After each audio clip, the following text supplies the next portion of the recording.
Hello बच्चों, let's read the question. The cost of 4 kg potato and 3 kg wheat and 2 kg rice is 60 rupees. The cost of 1 kg potato, 2 kg wheat and 3 kg rice is 45 rupees.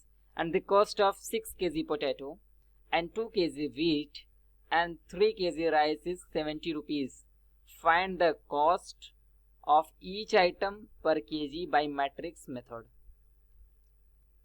सो की concept of this question is, अगर कोई हमारा system of linear equation a1x plus b1y plus c1z is equal to d1, a2x plus b2y plus c2z is equal to d2, a3x plus b3y plus c3z is equal to d3 अगर given है, तो यहाँ पे हम ax is equal to b इस equation में हम put कर सकते हैं, जहाँ पे a हमारा कोएफिशिएंट मैट्रिक्स हो जाएगी a1 a2 a3, b1 b2 b3, c1 c2 c3, और फिर यहाँ पे हमारा वेरिएबल मैट्रिक्स हो जाएगा x y z.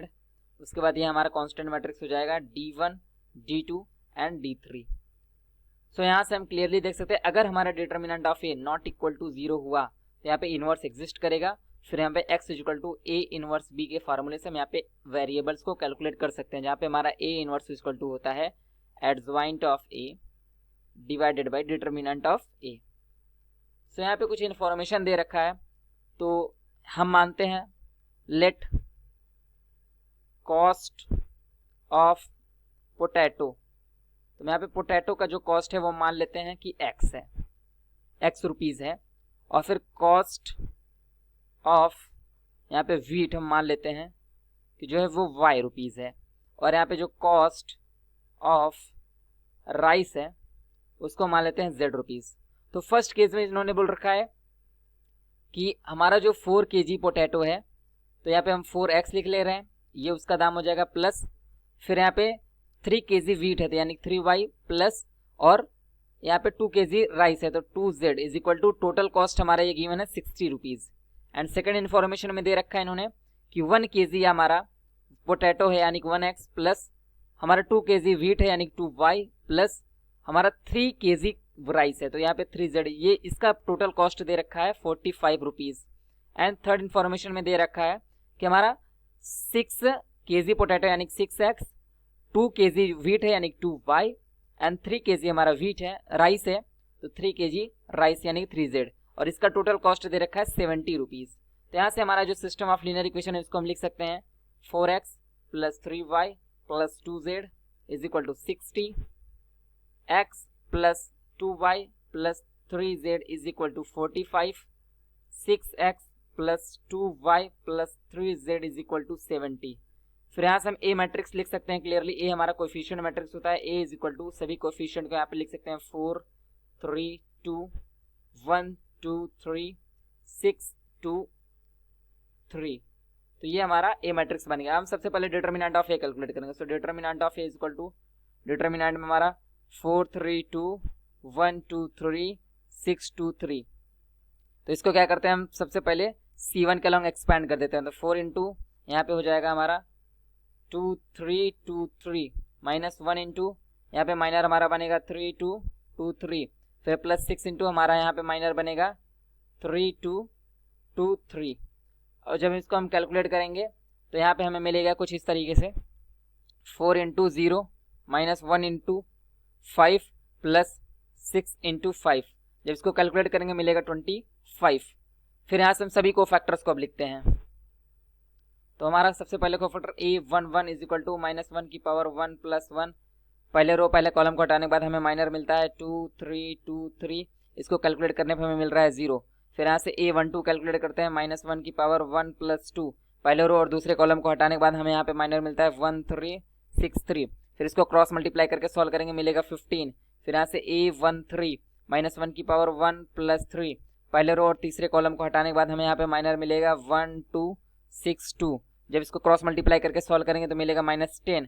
फिर यहाँ पे a21 माइनस 1 की पावर 2 प्लस 1, दूसरे रो और पहले कॉलम को हटाने के बाद हमें यहाँ पे माइनर मिलेगा 3 2 2 3. जब इसको क्रॉस मल्टीप्लाई करके सॉल्व करेंगे मिलेगा माइनस 5.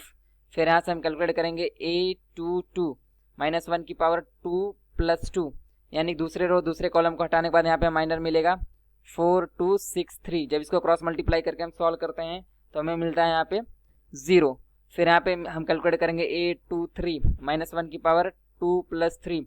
जब दूसरे रो और तीसरे कॉलम को हटा के यहाँ पे सॉल्व करेंगे तो हमें मिलेगा 4362। जब इसको क्रॉस मल्टीप्लाई करके हम सॉल्व करेंगे तो मिल रहा है हमें 10। फिर यहाँ से हम 831 कैलकुलेट करेंगे, यानी -1 की पावर 3 + 1। तीसरे रो और पहले कॉलम को हटाने के बाद हमें माइनर यहाँ पे मिलता है 3223। जब इसको क्रॉस मल्टीप्लाई करके सॉल्व करते हैं तो मिलता है हमें 5। फिर यहाँ से 832 -1 की पावर 3 + 2।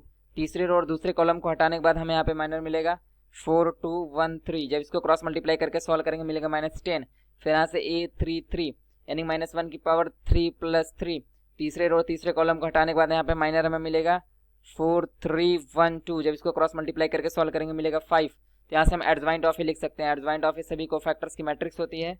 सभी कोफैक्टर्स को यहाँ पे हम अरेंज करके लिखते हैं तो मिलता है 0 15 -10 -5 0 10।